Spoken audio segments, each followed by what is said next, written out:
Okay, good afternoon, all of you. So now come to another important vector, that is cosmids. So in last class we discussed two types of vectors. One is plasmid and another one is bacteriophage. So plasmids and bacteriophages also act as vectors to transfer foreign genetic material into host cell cytoplasm. So now come to another vector, another important vector, that is cosmids. So what are cosmids? Cosmids are hybrid vectors. Cosmids are nothing but hybrid vectors. So these are hybrid vectors. So these hybrid vectors also be used to transfer foreign genetic material into host cell cytoplasm, right? So these cosmids derived from plasmid of bacterial cell and cos site of lambda phase, right? So these cosmids derived from plasmid of bacteria, and another one is cos site of lambda phase, right? See here. So this is hybrid vector. That hybrid vector we derived from the plasmid of bacteria, and another one is cos site. So what is cos? COS. So what is the meaning of COS? A complementary sequence of single-stranded DNA of lambda phase called cos site, right? So we know very well that plasmid derived from the bacterial cell as usual. So plasmid is nothing but circular extra chromosomal circular double-stranded DNA, which is freely floats in the cytoplasm called plasmid actually, right? So here that cosmids are hybrid vectors derived from the plasmid of bacteria, and another one is cos site of lambda phase. So what is the meaning of cos site here? Cos site meaning is complementary sequence of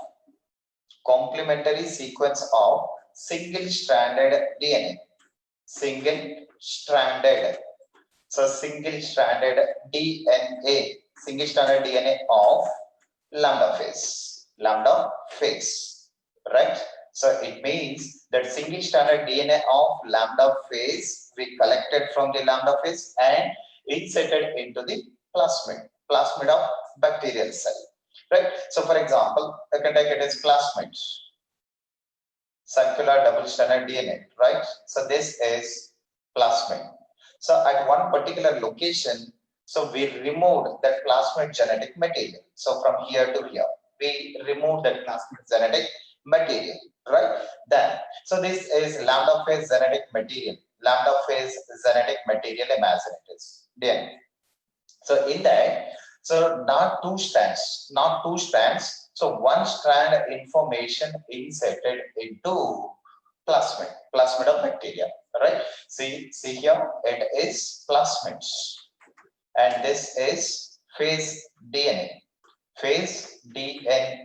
All right. So in that lambda phase genetic material DNA, so one strand, not complete DNA, one strand information, right, inserted into the plasmid of bacteria, and it resulting in the formation of hybrid vector. So this hybrid vector includes so that lambda phase genetic material and bacterial genetic material, right? So why we are using these cosmids as vectors? Why? Because replication capacity is more compared to normal plasmid. So compared to normal plasmid, so this cosmids replicates rapidly, right? So these cosmids are hybrid vectors, replicates rapidly compared to normal plasmids. That's the reason. So we are using cosmids for multiplication or amplification of desirable genetic material, right? So for amplification of small segments, of small segments of DNA, we are using cosmids. So what is cosmid here? Complementary. What is cos site? Complementary sequence of single stranded DNA of lambda phase. Right? So come to definition for cosmids. What are cosmids here? So these are hybrid vectors. So that hybrid vectors we derived from the plasmid of bacteria and cos site of lambda phase. What is cos site here? Complementary sequence of single stranded DNA of lambda phase called cos site. So that cos site we collected from the lambda phase. Again, it inserted into the plasmid. So it resulting in the formation of cosmid actually, right? So this why we are using cosmids as vectors to transfer foreign genetic material into host cell cytoplasm. Why? Because it replicates rapidly. It means around 10 to the power of 6 to 10 to the power of 7, right? 7 amplifications that occurs in bacterial cell cytoplasm, right? So 10 to the power of 6 to 10 to the power of 7 copies of desirable genetic material, right, formed in host cell cytoplasm when we are using cosmids. And one more thing here, so that cosmids we are using as vectors for amplification of small segments of DNA. So for the amplification of or multiplication of small segment of DNA, right, we are using cosmids as vectors. But what about large segments of? So for the large segments of DNA, we are using another type of vectors. Those are bacteriophages. So that bacteriophages we are using as vectors for amplification of large segments of DNA. But cosmids we are using for amplification of small segments of DNA. Right? So effective vector, right? That is cosmid. All right, first one plasmid, second one bacteriophage, and third one is cosmid. Note down. It is additional information. It is not there in NCERT, but note it down.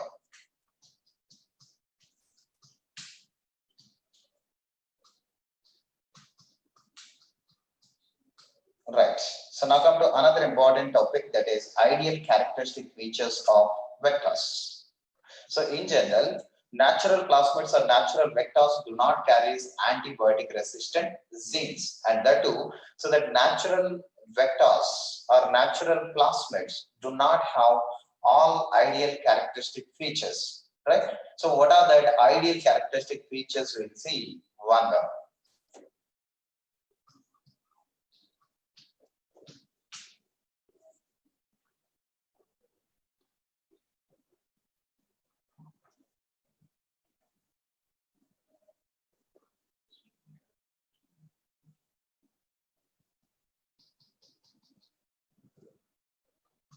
Right. So now come to ideal characteristic features of vectors. Ideal characteristic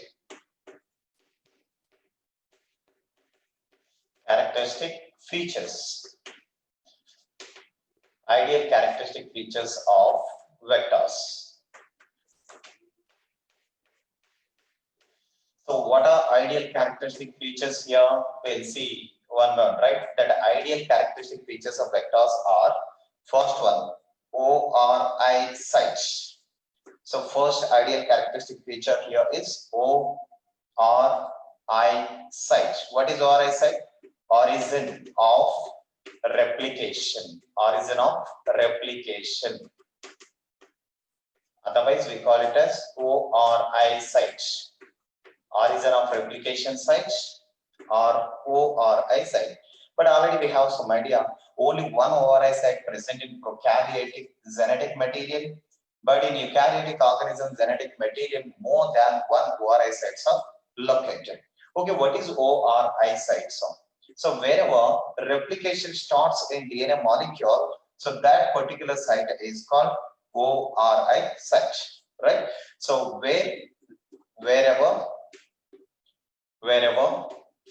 DNA replication starts, DNA replication. So DNA replication starts in DNA molecule, that particular site or sequence called ORI site. So what is the use of ORI site here? It initiates replication process. It initiates a replication process. Replication process. And one more thing. So whenever alien DNA means here other organism genetic material.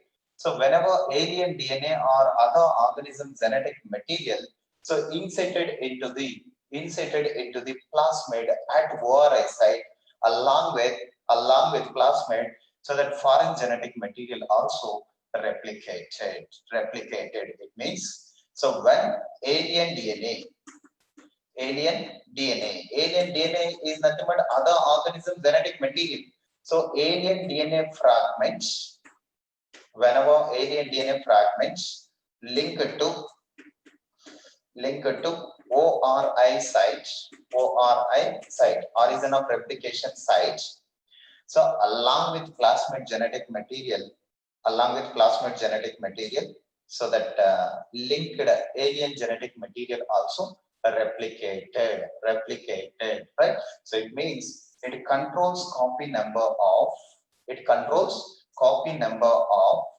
inserted DNA or foreign DNA, right? So it controls copy number. It controls copy number of inserted DNA. DNA. It means number of ORI sites is equal to number of DNA strands. It means inserted DNA, right? So simply wherever DNA replication starts, that particular site is called ORI site.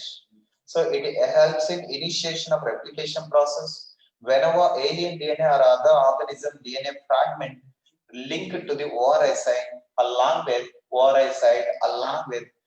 that plasmid genetic material, that inserted DNA also replicates, right? Then, so it controls, that ORI site controls copy number of linked DNA, right? Linked DNA fragments. If anyone wants to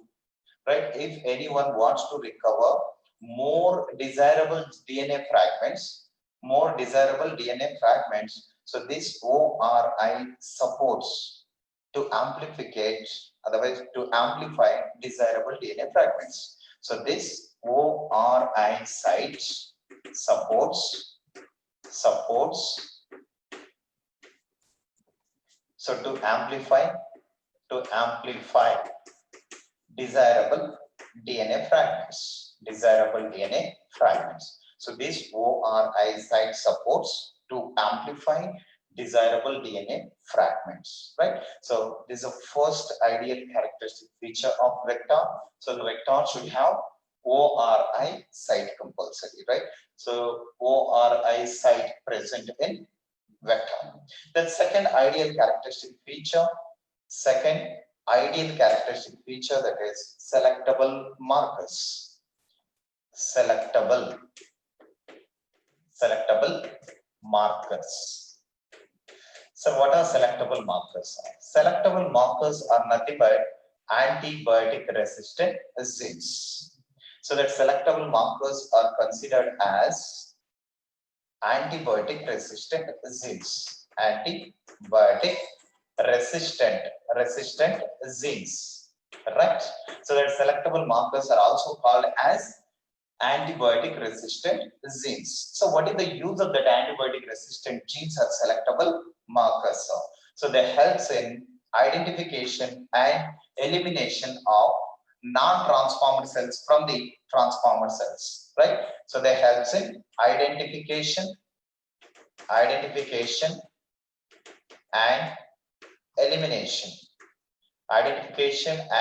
elimination of transformed cells from the non-transformed cells.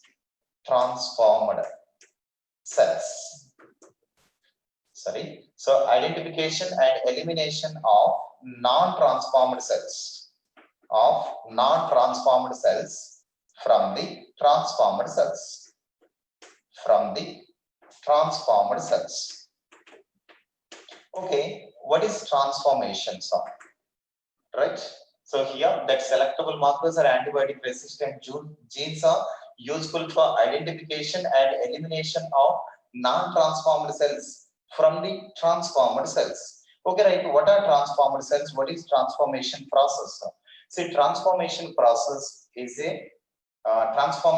a process by the introduction of other organism genetic material into host cell cytoplasm. Right? So transformation is a procedure.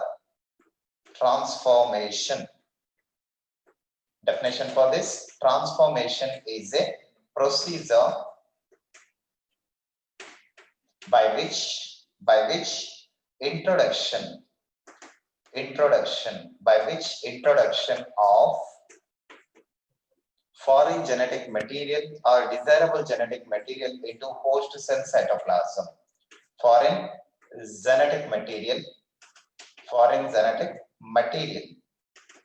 into host cell cytoplasm.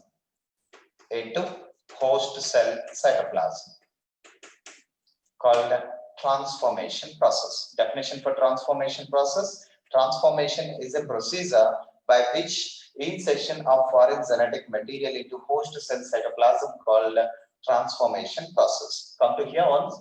See, selectable markers are nothing but antibiotic resistant genes. In last class we discussed it, right? So ampicillin resistant gene and tetracycline resistant genes located in BBR322 vector, artificial vector. So that antibiotic resistant genes, right, are nothing but selectable markers. So why we call them as selectable markers? Why? Because they help in selection of transformed cells from the non-transformed cells. It means, so they helps in identification and elimination of non-transformed cells from the transformed cells. So what is transformed cells?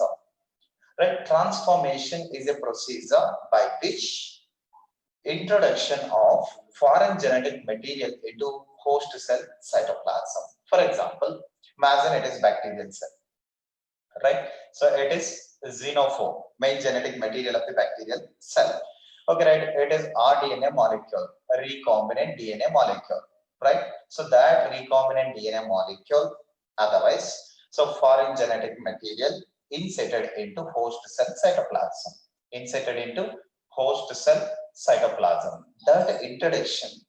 That introduction is called transformation process. Is it clear? So what is transformation process here? So transformation is a procedure by which introduction of foreign genetic material or other genetic material into host cell cytoplasm called transformation. Right? That. So what is the use of selectable markers? Identification and elimination of transformed cells from the non-transformed cells. Done. Say these antibiotic resistant genes are highly resistant to antibiotics, such as those are that antibiotic resistant genes or selectable markers are highly resistant to antibiotics, such as ampicillin, then tetracycline, chloramphenicol,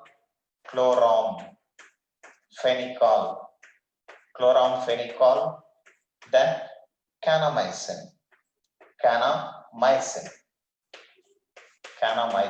So these are antibiotics actually. Ampicillin, tetracycline, chloramphenicol, kanamycin, antibiotics. So these selectable markers are antibiotic resistant genes, right, present in vectors. So those antibiotic resistant genes are highly resistant to ampicillin, tetracycline, chloramphenicol, and kanamycin. But this antibiotic resistant genes not present in all vectors, all naturally occurring vectors. Right? So that naturally occurring vectors are plasmids which are present in E. coli, so do not carry antibiotic resistant genes. Right? For example, you can take E. coli plasmids do not carry antibiotic resistant genes. It means that antibiotic resistant genes absent in plasmid of E. coli, right? Is it clear? So for example, you can take E. coli cell, E. coli bacteria. So in E. coli bacteria also carries plasmids. They also contain plasmids. but these plasmids, that E. coli plasmids, do not carry antibiotic resistant genes. So that antibiotic resistant genes are absent in the plasmid of E. coli. In the plasmid of E. coli, there is no antibiotic resistant genes. That is the reason scientists isolated the plasmid from the E. coli and they reconstructed into PBR 322 and PUC 19 and 101. Right? So they isolated plasmid from the E. coli and they reconstructed into artificial vectors. Artificial vectors. It means, so second important character or ideal character of the vector is presence of selectable markers. They are nothing but antibiotic resistant genes. Is it clear? So two important ideal characteristic features. First one, origin of replication. Second one, selectable markers. It means compulsory the vector should have ORI site and antibiotic resistant genes. Note down.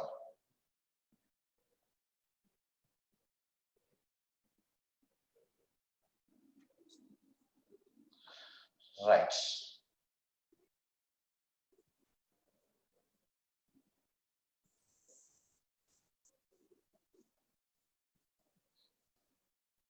Done. So next one, cloning sites. Cloning sites. Another ideal characteristic feature, that is cloning site.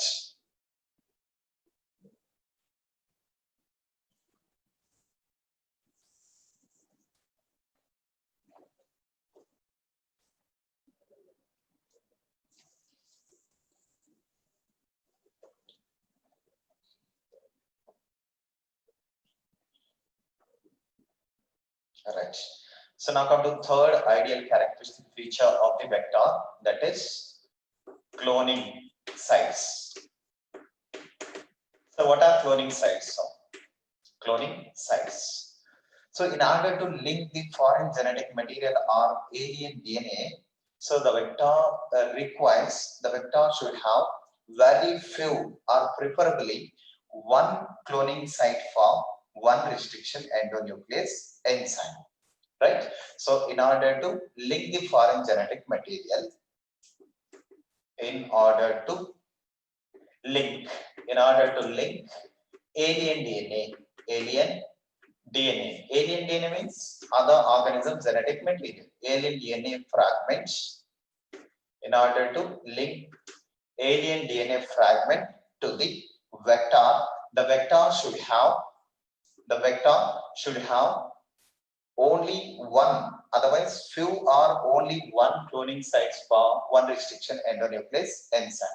So in order to link the alien DNA fragment to the vector should have one cloning site. The vector should have one cloning site. One cloning site for one restriction endonuclease enzyme.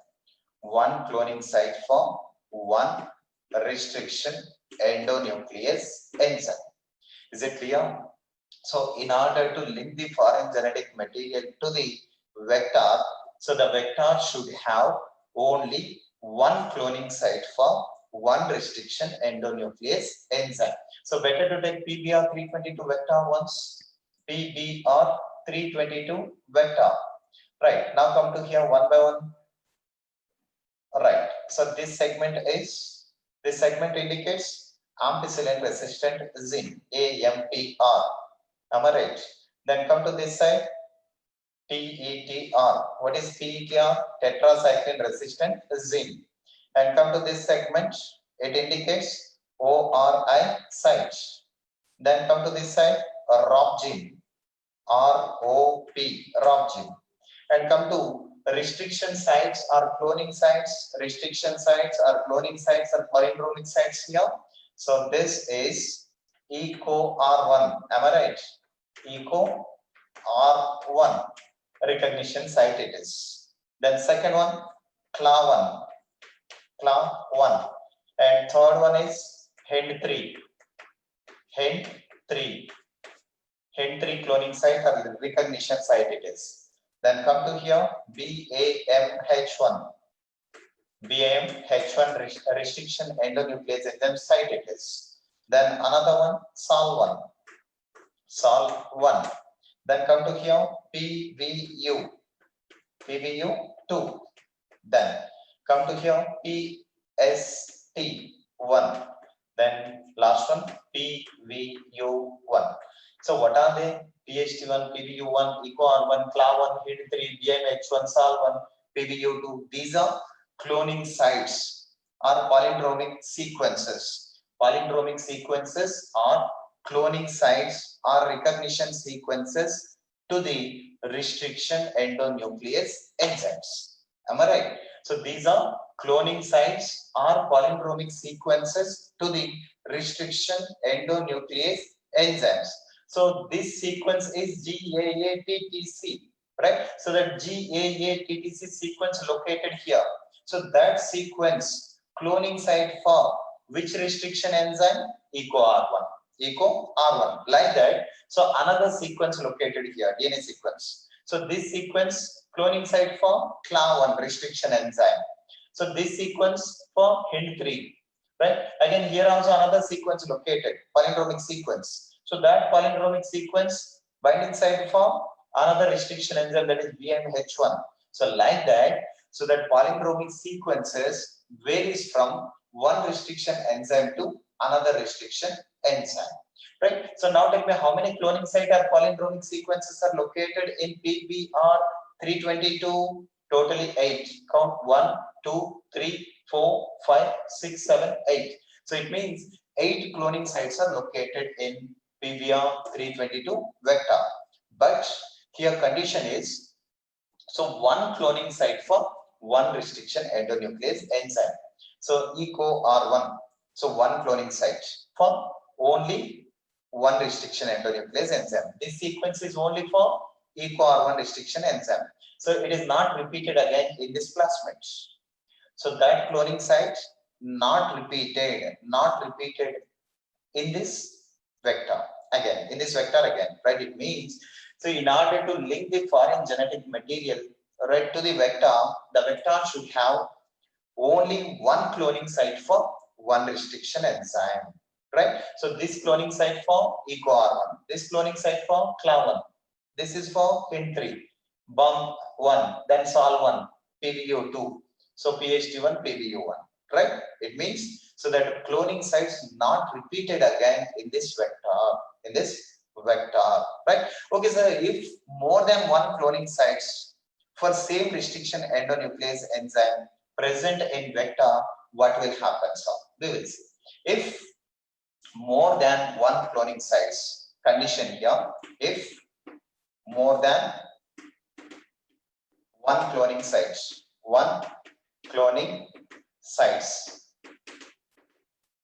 present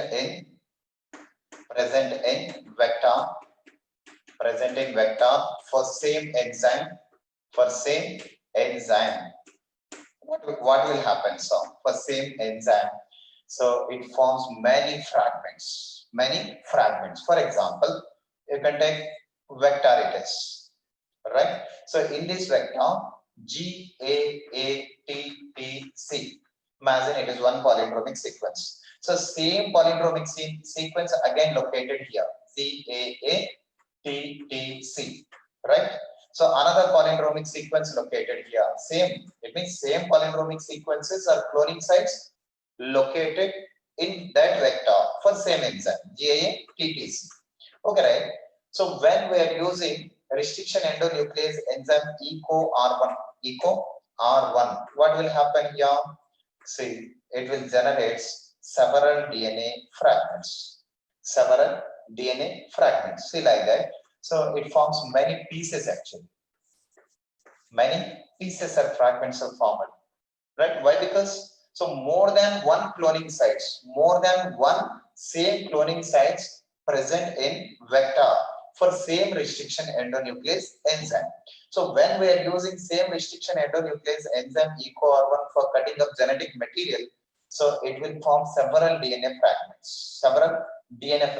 It is highly complicated for gene cloning. It is highly complicated for gene cloning. Why? Because when exactly we have to add foreign genetic material here, so completely it resulting in the formation of several DNA fragments. No, right? Where we have to add other genetic material or foreign genetic material here, it is highly complicated for gene cloning process. That's the reason. See, the vector should have only one cloning site for one restriction endonuclease enzyme. If more than one cloning sites present in vector for same enzyme, for same restriction endonuclease enzyme, right? It will create, otherwise it will generate several DNA fragments, right? It generates, that enzyme generates several DNA fragments, several DNA fragments, several DNA fragments. So it is highly complicated for gene cloning, that process. Otherwise, more than one cloning sites present in vector for same restriction enzyme is highly complicated for gene cloning. Highly complicated for gene cloning. For gene cloning, right? So this is another important character or ideal characteristic feature of vector. See, first one, ORI site, presence of ORI site. ORI site is present. In ideal vector, ORI site is available. Second one, selectable markers. What are selectable markers? Are nothing but antibiotic resistant genes. Yes, here two antibiotic resistant genes are there, ampicillin and tetracycline. Second ideal characteristic feature. The third important character, that is cloning sites. How many cloning sites? So the vector should have only one cloning site for one enzyme. Yes, in PBR 322, one cloning site for only one restriction endonuclease enzyme. So it encodes for one enzyme. It encodes for other restriction enzyme. It encodes for other restriction enzyme. It means so that cloning sites, only one cloning site is present in vector for one restriction enzyme. Right? If more than one cloning site is present in vector for same enzyme, it resulting in the formation of many DNA fragments. It is highly complicated for gene cloning. Right? So this is third characteristic feature, ideal characteristic feature of vector. Then come to fourth characteristic feature, fourth ideal characteristic feature.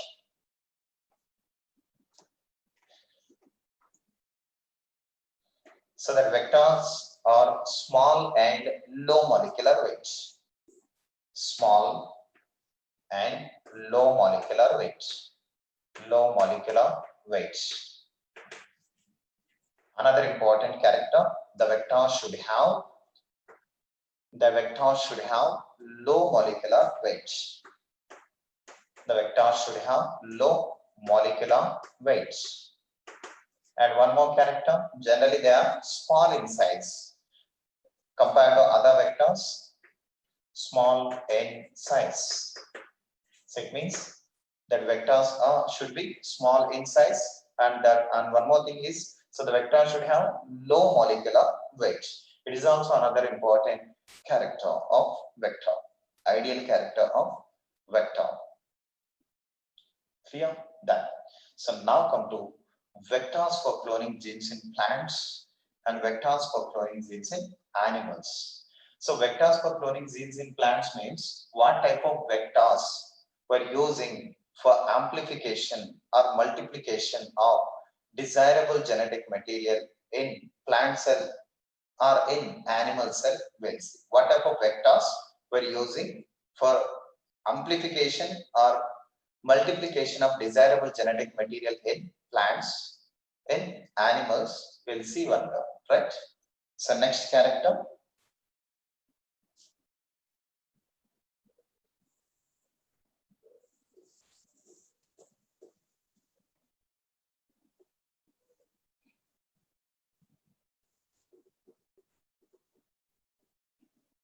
Vectors for cloning genes in plants. small side heading, vectors for cloning genes in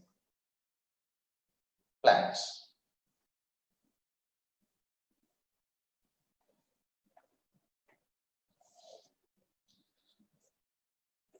Fifth, vectors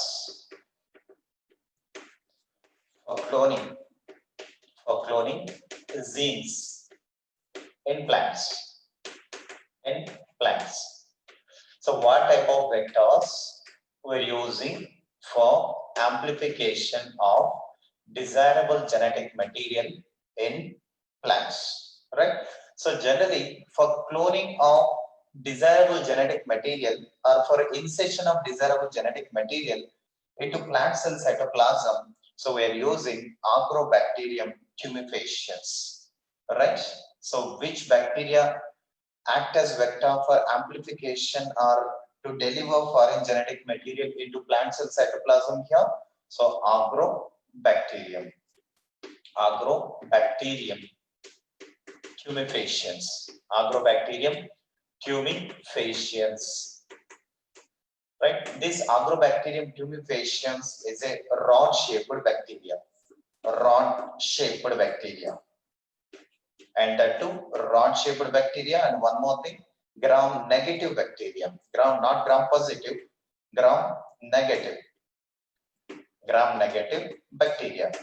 And it has plasmid, right? That Agrobacterium tumefaciens bacteria has plasmids. It has plasmid. In that plasmid, it has one type of genetic material. That genetic material causes crown gall disease, right? That plasmid has tDNA. So that tDNA causes plant cancer or crown gall disease, right? So these gram-negative bacteria, rod-shaped Agrobacterium tumefaciens causes crown gall disease.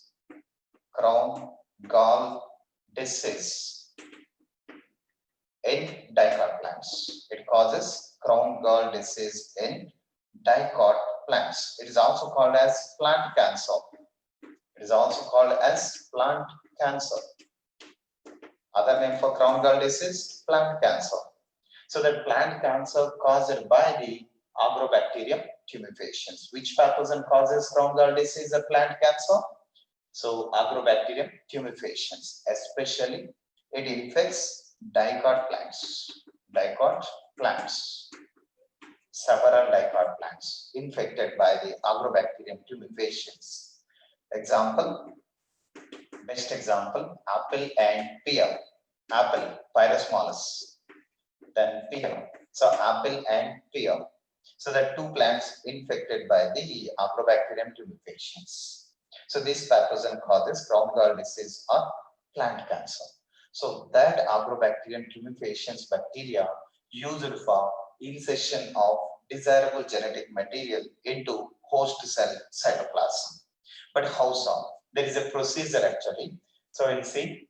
First, you can take Agrobacterium tumefaciens. Imagine it is Agrobacterium tumefaciens. AT means Agrobacterium tumefaciens bacteria. So we need to isolate that Agrobacterium tumefaciens plasmid. Right? So this is plasmid. So we call it as TI plasmid. So what is TI plasmid? Tumor inducing plasmid. TI plasmid is nothing but tumor inducing plasmid. Tumor means cancer tumors. So in plants also the tumor causing plasmid is TI plasmid, right? So the TI plasmid has one DNA segment. The DNA segment is called tDNA. The tDNA causes plant cancer or crown gall disease, right? So that's the reason we call it as TI plasmid, tumor inducing plasmid. So that tumor inducing plasmid isolated from the Agrobacterium tumefaciens first. Then, and one more thing, desirable genetic material it is, right? Alien DNA or foreign DNA. Alien DNA or foreign genetic material or desirable genetic material it is. So we need to insert the desirable genetic material into the plasmid, Ti plasmid. Before that, so in the Ti plasmid, it has tDNA, no? So that tDNA, so we need to remove from the Ti plasmid by using restriction endonuclease enzymes. It means by using REN, restriction endonuclease enzymes, so that the tumor causing DNA or disease causing genetic material which is present in Ti plasmid, so removed by the restriction endonuclease enzymes. So it resulting in the formation of sticky ends, no, syllabus. Sticky ends. It resulting in the formation of sticky ends. Okay, right, same type of restriction endonuclease enzyme, right, use it for cutting of foreign genetic material also, foreign genetic material. Okay, right, it is also resulting in the formation of sticky ends. So that foreign genetic material inserted into the modified Ti plasmid. So why we call it as modified Ti plasmid here? Modified Ti plasmid. So why we call it as modified Ti plasmid? We remove the disease causing genetic material from the plasmid here. So after removal of disease causing genetic material, we inserted desirable genetic material, right? So that's the reason we call it as modified Ti plasmid. So for that modified Ti plasmid, we inserted alien DNA or other organism genetic material. So where exactly? Wherever tDNA is present in Ti plasmid, so in that Ti plasmid, especially at tDNA, we inserted foreign genetic material. So that tDNA could not completely separated, but the disease causing genetic material is inactivated here. Inactivated. So in that area, foreign genetic material inserted, right? It resulting in the formation of rDNA. So what is rDNA here? So recombinant DNA. It resulting in the formation of recombinant DNA or chimeric DNA. So that recombinant DNA or chimeric DNA again inserted into host cell cytoplasm. So what is host cell here? Agrobacterium tumefaciens only. Another agrobacterium tumefaciens, right? So inserted that rDNA into agrobacterium tumefaciens cell cytoplasm. Cell cytoplasm, right? So now it is modified agrobacterium tumefaciens. So this modified agrobacterium tumefaciens do not causes any disease, right? This modified agrobacterium tumefaciens do not causes any disease, right? So now that modified agrobacterium tumefaciens so infected to the plant cell, infected to the plant cell. It enters into the plant cell cytoplasm. Plant cell cytoplasm, right? Otherwise, you can take, we inserted that agrobacterium, modified agrobacterium tumefaciens into the plant cell actually, plant cell. So whenever that plant cell cultured on the nutrient medium, so it develops into new individual or new plant. So in that plant, each and every cell consists of that foreign genetic material or desirable genetic material. In this way, by using agrobacterium tumefaciens, and Ti plasmid, so easily we insert desirable genetic material into host cell cytoplasm or plant cell cytoplasm. So how's a simple procedure? That foreign genetic material, so we collected it earlier, then agrobacterium tumefaciens Ti plasmid isolated. So in that agrobacterium tumefaciens Ti plasmid, so that a tDNA at the place of tDNA, by using restriction endonuclease enzyme, so that a tDNA removed from the plasmid. So at the site of tDNA, we inserted foreign genetic material. So completely that plasmid is inactivated, right? So it resulting in the formation of rDNA. So that rDNA molecule consists of desirable genetic material and bacterial cell genetic material, right? So that rDNA again inserted into agrobacterium, another agrobacterium tumefaciens cell. So now it is modified agrobacterium tumefaciens. It do not causes any disease. So this bacteria infected to the, this bacteria cell infected to the, so normal plant cell, right? So in that plant cell, it releases, that bacterial cell releases tDNA, but that tDNA do not cause any disease here. Do not cause any disease. Why? Because it is modified. So that modified T segment or a desirable DNA segment enters into plant cell cytoplasm. Right? So it releases or it produces desirable proteins. So whenever we culture the plant cell, so it develops into new individual with a desirable genetic material. So simply, so for amplification of desirable genetic material, we are using what type of vectors in plants? TI plasmids, modified TI plasmids, not normal plasmids, modified TI plasmids. They are present in Agrobacterium tumefaciens. So remaining information I'll say in the next class.